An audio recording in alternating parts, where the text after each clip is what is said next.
سورہ آل عمران کی 8 آیتوں کا خلاصہ پیش کیا گیا۔ 8ویں آیت دعا پر مشتمل تھی، جس میں یہ دعا ہے کہ اللہ ہدایت دینے کے بعد ہمارے دلوں کو ٹیڑھا مت فرما، اور تو ہی اپنی طرف سے رحمتیں عطا فرماتا ہے، اور عطا فرما، بے شک تو وہاب ہے، عطا فرمانے والا ہے۔ اور آج کی جو آیت کریمہ ہے، اس آیت کریمہ میں بھی دعا ہی ہے۔ دعا کی بڑی اہمیت ہے۔ ایک موقع پر صحابہ کرام حضور صلی اللہ علیہ وسلم کی بارگاہ میں آئے اور اللہ تعالیٰ کی محبت میں اتنے ڈوب گئے کہ آقا سے پوچھا کہ اللہ کہاں ہے، اللہ تعالیٰ کہاں ہے؟ تو حضور صلی اللہ علیہ وسلم ان کے سوال پر مسکرانے لگے اور آیت کریمہ نازل ہوئی۔ وَإِذَا سَأَلَكَ عِبَادِي عَنِّي فَإِنِّي قَرِيبٌ، اے محبوب، اگر آپ سے میرے بندے میرے تعلق سے پوچھے کہ میں کہاں، تو آپ بتا دیں کہ میں اپنے ہر بندے سے قریب ہوں۔ اللہ تعالیٰ فرماتا ہے میں اپنے ہر بندے سے قریب ہوں۔ اجیب دعوت الداعی اذا دعانی، جب میرا بندہ مجھ سے دعا کرتا ہے تو میں اس کی دعا سن کر کے جواب عطا فرماتا ہوں۔ یہ اللہ تعالیٰ کا وعدہ ہے، اور دعا ہی تو ہے جس میں شان بندگی ظاہر ہوتی ہے، اور اس بات کا اظہار ہوتا ہے کہ اللہ ہم خالی تیرے ہی محتاج ہیں، تیرے ہی محتاج ہیں، تو شان بندگی بھی ظاہر ہوتی ہے۔ اور دعا کی بڑی شان ہے، اسی لیے تو حضور صلی اللہ علیہ وسلم نے دعاؤں کا ذہن عطا فرمایا، گاہے بگاہے آقا علیہ السلام نے دعا بھی فرمائی۔ تو آج کی آیت کریمہ میں جو دعا ہے، اس دعا میں بس خالی بات پیش کی گئی اور خلاصہ یہ رکھا گیا کہ تو سب کو آخرت میں جمع فرمانے والا ہے۔ ظاہر سی بات ہے، مولا تو جمع فرمانے والا ہے سب کو، تو مطلب یہ کہ ہماری پردہ پوشی فرما، ہمارے عیبوں کو چھپا۔ تو اللہ تعالیٰ فرماتا ہے میرے بندے بول ربنا، اے ہمارے پروردگار۔ اس کی وضاحت ہو چکی ہے کہ ربنا دعا میں استعمال کرنا یہ اللہ تعالیٰ کو پسند ہے، کہ میرا بندہ میرے لیے دعا جب میری بارگاہ میں دعا کرے تو ربنا کا استعمال کرے، جگہ جگہ ربنا ربنا ربنا، اے ہمارے پروردگار۔ اب ظاہر سی بات ہے جو پالنے والا ہے اس کی ہم تعریف کریں گے، تو ہی پالنے والا ہے، تو ظاہر سی بات ہے یہاں تو انسان ذرا سی تعریف کرو پھول جاتا ہے اور خوب دیتا ہے، وہ تو رزاق کائنات ہے۔ ہم جب اس کی تعریف کریں گے تو اتنی کریں، چاہے جتنی کریں، اللہ تعالیٰ خوش ہو جائے، ادنا پہ بھی اعلیٰ پہ بھی تو خوب نوازے گا۔ اس لیے ربنا، اے ہمارے پروردگار، انکا، یقیناً تو، جامع الناس، لوگوں کو جمع فرمانے والا ہے، لیوم لا ریب فیہ، ایسے دن کے لیے جس میں کوئی شک نہیں ہے۔ لوگوں کو جمع فرمانے والا کہا گیا ہے، یہ نہیں کہا گیا ایمان والوں کو جمع فرمائے گا، اس لیے کہ محشر میں اللہ تعالیٰ تو سب کو جمع فرمائے گا، چاہے ایمان والا ہو چاہے بے ایمان ہو، چاہے جو، اللہ تعالیٰ سب کو جمع فرمائے گا۔ اب اس کے بعد اللہ تعالیٰ چونکہ جمع فرمائے گا تو اب اس میں کچھ لوگوں کا رد ہوا جو آخرت کے منکر ہیں، جو اس بات کے قائل ہے کہ نہیں بس جو ہے دنیا ہی ہے، تو اس نے بتایا کہ نہیں، اللہ تعالیٰ آخرت میں سب کو جمع فرمانے والا ہے۔ اب جمع فرمانے کے بعد اللہ تعالیٰ بہت سارے معاملات رکھے گا، حساب و کتاب کا معاملہ بھی ہوگا اور بھی بہت سارے معاملات ہوں گے۔ تو اس میں تاکید کے ساتھ بات آئی کہ ایسا دن ہے وہ جس میں کوئی شبہ نہیں، لا ریب فیہ، جس میں کوئی شبہ نہیں، اور جو معاملات اس دن ہونے والے ہیں سارے معاملات میں بھی کوئی شبہ نہیں۔ پہلا معاملہ تو یہ ہوگا کہ اللہ تعالیٰ اپنے محبوب کی شان محبوبیت کو دکھائے گا۔ کیسے دکھائے گا سبھی جانتے ہیں کہ سب پریشان حال ہوں گے، سب پریشان حال ہوں گے، لیکن اگر کوئی کسی کی پریشانی کو سمجھ رہا ہوگا تو خالی وہ ایک ہوگا جسے امت کا غمگسار کہا جاتا ہے، وہ حضور صلی اللہ علیہ وسلم ہے۔ آپ کی شان دکھائی جائے گی، آپ کی شان دکھائی جائے گی، تو حضور صلی اللہ علیہ وسلم شفاعت کریں گے، تو وہ شفاعت کبریٰ ہے۔ اسی لیے کوئی لوگ بولتے ہیں نا کہ حضور تو ہماری شفاعت کرنے والے، تو شفاعت تو سرکار سب کی کرنے والے ہیں، شفاعت کبریٰ تو کافروں کو بھی فائدہ پہنچائے گی، کیونکہ حضور اگر سجدے میں سر نہ رکھیں اور اللہ تعالیٰ اجازت نہ دے کہ محبوب شفاعت کرو، قبول کی جائے گی، اور اللہ کی بارگاہ میں حضور یہ نہ کہے مولا کہ لوگوں کے حساب و کتاب کا معاملہ لے، ختم کر ان کو پہنچا جہاں جانا ہے، تو سارے لوگوں کے لیے وہ معاملہ ہوگا، ورنہ کفار تو ادھر ادھر کی ٹھوکریں کھا رہے ہوتے نا، لیکن حضور کی شفاعت کے بدولت حساب و کتاب کا معاملہ ہوگا۔ لیکن کچھ ایسے بھی دیوانے ہوں گے کہ اللہ تعالیٰ ان کا بے حساب داخلہ جنت میں فرمائے گا۔ ارے زور سے بولو یار، معلوم نہیں ہو سکتا ہے ہم ہی ہو اس میں، نہیں مایوس نہیں ہونا چاہیے بھائی، اللہ کی رحمت ہے، 70,000 بیان کثرت کے لیے ہے، اللہ تعالیٰ کو کون سی ادا پسند آ جائے، محبوب خدا کون سی بات پہ راضی ہو جائیں، لیکن ڈرنا بھی چاہیے کہ کون سی بات ناراضگی کا باعث بن جائے۔ جی حدیث پاک میں آیا بخاری شریف کے اندر، حضور صلی اللہ علیہ وسلم فرماتے ہیں میں نے دیکھا آسمان پر بہت ساری جماعت نظر آئی اور کافی لوگ تھے، ایک طرف دیکھا فرماتے پھر دیکھا میں نے افق پر کچھ لوگ نظر آئے، اس طریقے سے آقا فرماتے کئی لوگوں کو دیکھا، تو جو تعداد میں زیادہ تھے میں نے اللہ تعالیٰ کی بارگاہ میں اس کے مولا یہ میری امت ہوگی، حالانکہ حضور کو معلوم ہے لیکن اللہ تعالیٰ کی بارگاہ میں حضور پوچھ رہا ہے تاکہ لوگوں کو معلوم ہو کہ میری امت اس سے بھی زیادہ ہونے والی ہے، زور سے بولو نا یار، اس سے بھی زیادہ ہونے والی، کثرت امت پر آقا فخر کریں گے۔ تو دیکھا اللہ کی بارگاہ پوچھا مولا یہ میری امت ہوگی، اس نے فرمایا نہیں یہ موسیٰ ہیں اور ان کی امت ہے، موسیٰ اور یہ ان کی امت ہے، آپ کی امت تو یہ ہے۔ آقا علیہ السلام نے دیکھا تو اللہ تبارک و تعالیٰ نے محبوب سے فرمایا آپ کی امت میں سے 70,000 ایسے ہیں جن کا داخلہ جنت میں بغیر حساب اور کتاب کے ہونے والا ہے، بغیر حساب و کتاب کے ہونے والا ہے، سمجھ رہے ہیں آپ، بغیر حساب و کتاب کے۔ ایک صحابی کھڑے ہوئے جن کا نام تھا عکاشہ ابن محصن رضی اللہ تعالیٰ، انہوں نے کہا حضور دیکھو صحابی کا عقیدہ یہی ہے کہ 70,000 میں ہمارا شمار کر سکتے ہیں حضور، صحیح ہے کہ نہیں؟ معلوم ہے، تبھی تو وہ کہہ رہے ہیں سرکار 70,000 کا داخلہ بغیر حساب کتاب کے ہوگا تو میرا بھی اس میں شمار ہو جائے، میرا بھی ہو جائے۔ تو جو عقیدہ صحابہ کا ہے وہی عقیدہ تو صحابہ کے ماننے والے گناہگار ہم لوگوں کا ہے، سمجھ رہے ہیں نا، کیونکہ ہمارا امام اللہ نے ایسے کو بنایا کہ جو امام صحابہ کے عقیدے کا جام پلاتا ہے۔ بہرحال تو آتے عکاشہ نے کہا حضور صلی اللہ علیہ وسلم نے فرمایا عکاشہ اللہ تعالیٰ تمہارا داخلہ بھی انہی 70,000 کے ساتھ فرمائے گا۔ موقع ملا، ایک صحابی فوراً کھڑے ہو گئے، کہا موقع ملا ہے ہم بھی فائدہ اٹھائیں گے، ہم بھی اٹھائیں گے۔ کہا سرکار میرا بھی موقع، آقا نے فرمایا نہیں، سابقہ کا عکاشہ تم سے آگے بڑھ گئے، عکاشہ تم سے آگے بڑھ گئے۔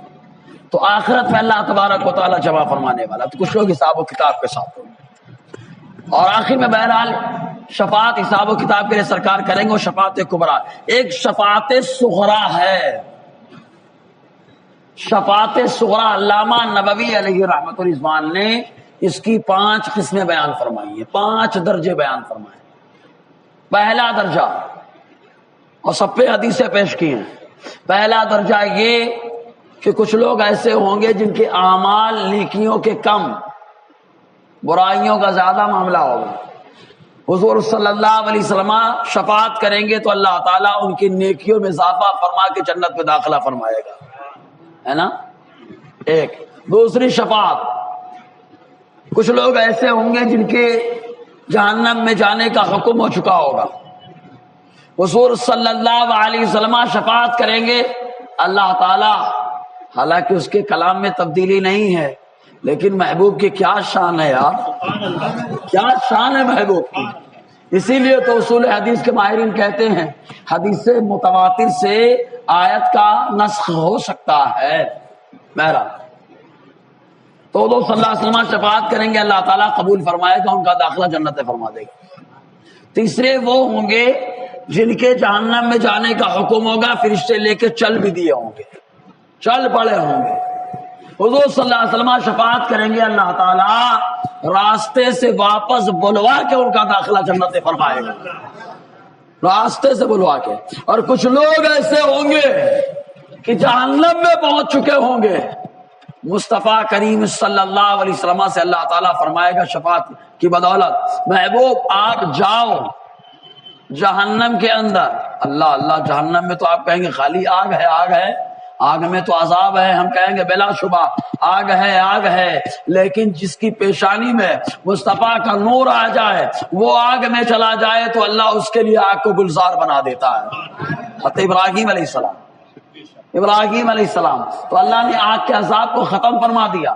جیسے جہنم میں آگ ہے، آگ، لیکن خازن جو داروغ ہے جہنم ہے، خازن جہنم ہے، حضرت مالک علیہ السلام کام کرتے نا جہنم میں، وہ تو جلتے نہیں، اور بہت سارے فرشتے ہیں نا، تو کہے کیوں نہیں جلتے؟ کہا اس لیے کہ اللہ تعالیٰ نے آگ کو تو رکھا ان کے لیے، لیکن آگ کے عذاب کو ختم فرما دیا۔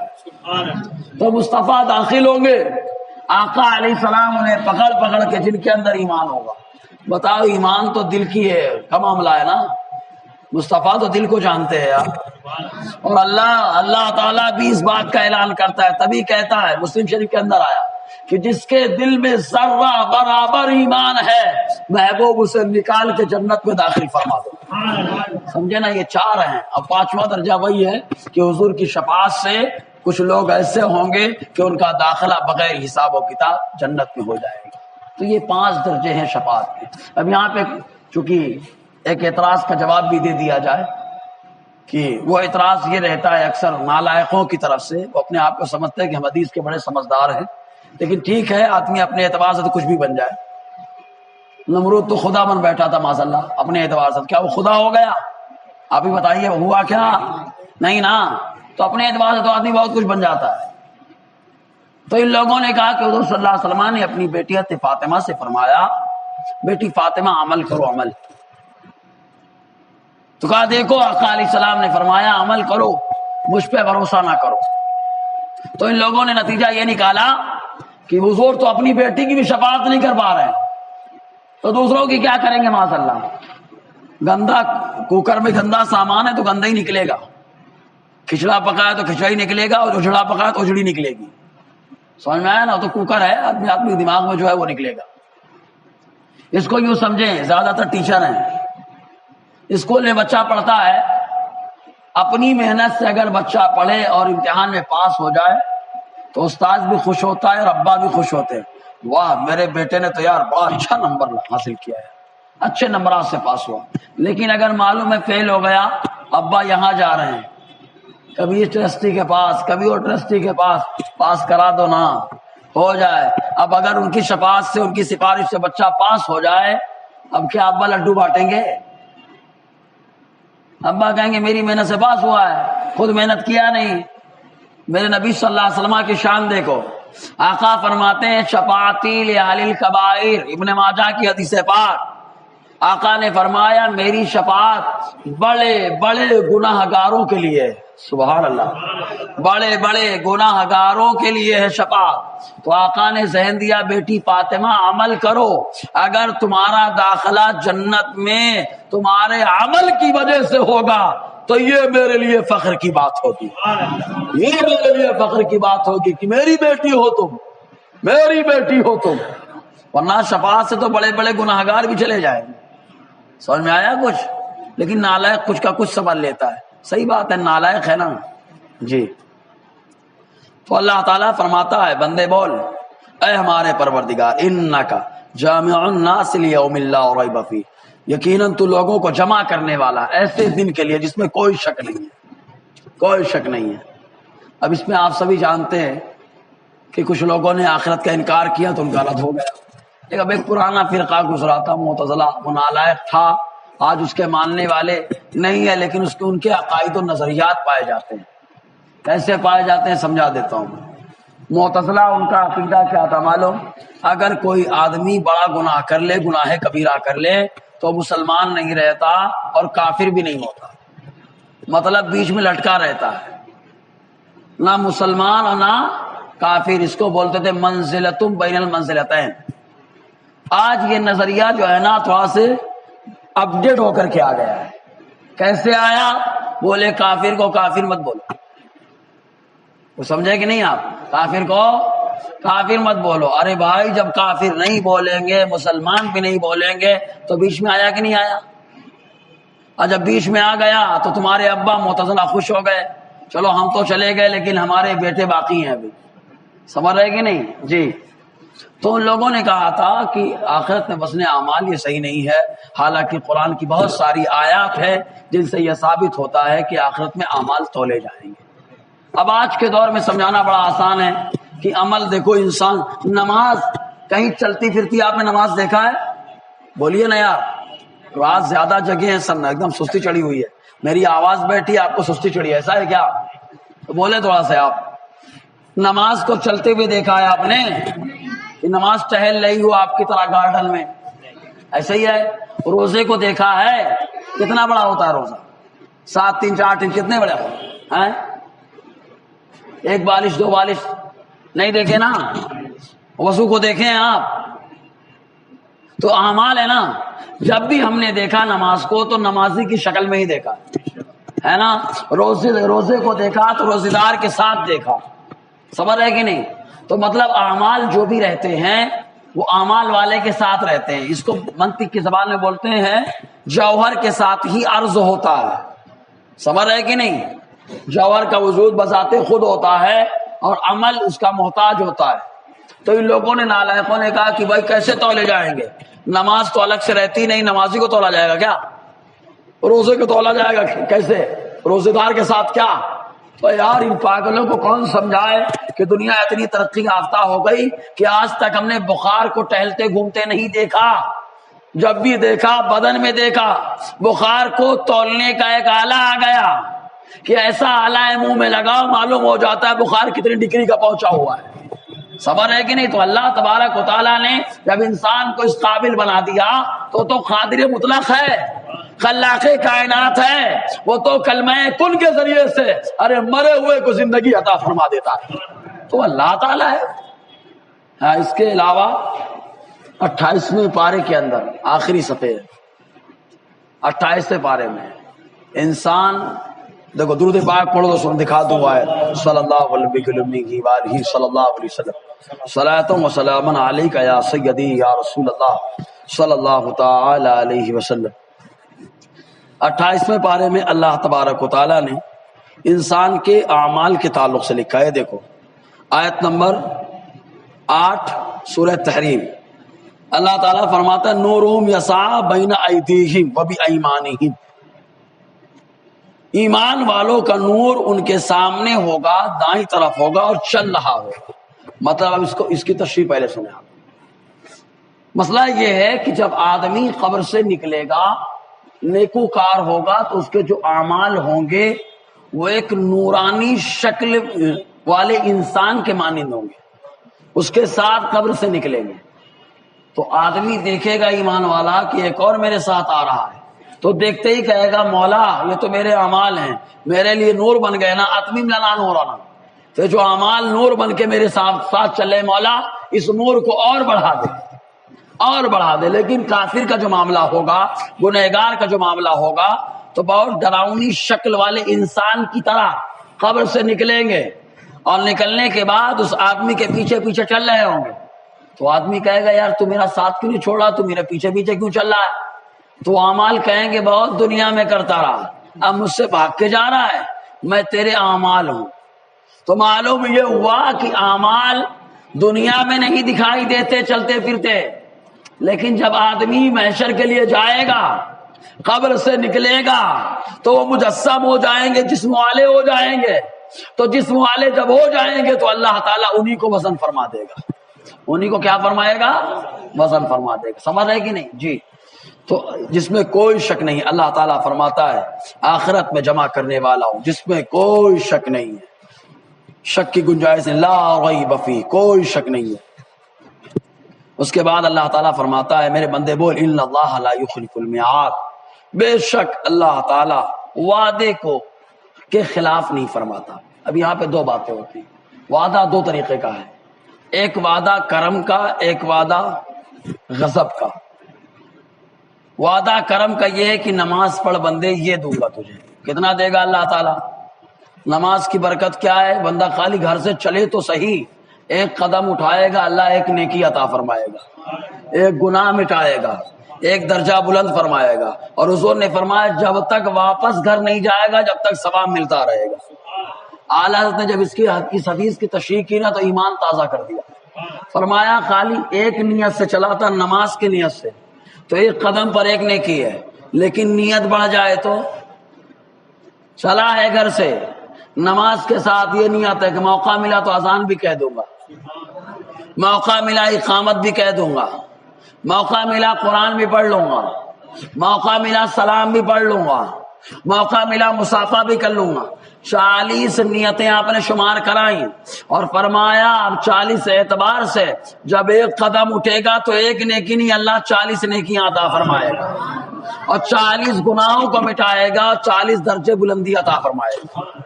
صبر ہے کہ نہیں؟ تو اللہ کا وعدہ، یہ وعدہ اس کا۔ اور ایک کیا ہے؟ نماز چھوڑو تو جہنم، ما سلککم فی سقر، کون سی چیز لائی جہنم میں؟ کہا کہ مولا نمازیوں میں سے نہیں تھا۔ تو مطلب نماز چھوڑنا، اب یہ غضب کا وعدہ اور ایک کرم کا وعدہ۔ غضب کا، جلال کا جو وعدہ ہوتا ہے اس کو بولتے ہیں وعید، اور کرم کا جو وعدہ ہوتا ہے اس کو وعدہ ہی کہا جاتا ہے، میعاد کہا جاتا ہے۔ اللہ تبارک و تعالیٰ اپنے وعدے کے خلاف نہیں کرتا۔ کرم کا جو اس نے وعدہ کر دیا کہ یہ کرم ہوگا تو ہوگا، لیکن وعید کے خلاف کبھی کبھی فرما دیتا ہے، اور وعید کے خلاف فرما دے تو یہ اللہ کا کرم ہے، اللہ کا کرم ہے۔ بہت سارے بندے ایسے حدیث پاک میں آیا، حضور نے فرمایا جب ان کا داخلہ اللہ تعالیٰ کسی ایک عمل کی وجہ سے جنت میں فرمائے گا، جب جنت میں پہنچیں گے اللہ تعالیٰ فرمائے گا اور کوئی نعمت چاہیے؟ تو جنت والے کہیں گے نہیں مولا ساری نعمت تو تیری جنت کے اندر ہے۔ تو اللہ تعالیٰ فرمائے گا ابھی 2 دے رہا ہوں۔ تو حیران ہوں گے کیا 2 ملیں گے؟ تو اللہ تعالیٰ فرمائے گا سنو، پہلی نعمت یہ کہ میں ہمیشہ کے لیے تم لوگوں سے خوش ہو چکا ہوں۔ دوسری نعمت یہ کہ اللہ تعالیٰ روزانہ اپنی زیارت سے مالا مال فرمائے گا، اپنی زیارت سے مالا مال فرمائے گا۔ تو جب یہ اللہ تعالیٰ کا حکم ہوگا پھر اس کے بعد فرمائے گا اللہ بندے سے تو نے وہ گناہ کیا تھا میں نے چھپایا نا، تو نے یہ گناہ کیا تھا میں نے چھپایا نا۔ بندہ اب اس کے بعد بندے کو احساس ہوگا تو بندہ خود ظاہر کرے گا ہاں مولا میں نے یہ گناہ کیا تھا، میں نے یہ گناہ کیا تھا، میں نے یہ گناہ کیا، لیکن اے اللہ تو نے میرے سارے گناہوں کو چھپا دیا، میری ایک نیکی کی بدولت تو نے میرا داخلہ جنت میں فرما دیا۔ تو وعید کے خلاف اگر اللہ تعالیٰ فرمائے تو یہ اس کا کرم ہے، یہ اس کا کیا ہے؟ کرم ہے، لیکن وعدے کے خلاف نہیں فرماتا۔ صبر ہے کہ نہیں؟ وعدے کے خلاف نہیں فرماتا۔ ان اللہ لا یخلف المیعاد، بے شک اللہ تعالیٰ وعدے کے خلاف نہیں فرماتا۔ اب انشاءاللہ آگے گفتگو رہے گی، یہ آواز بھی آج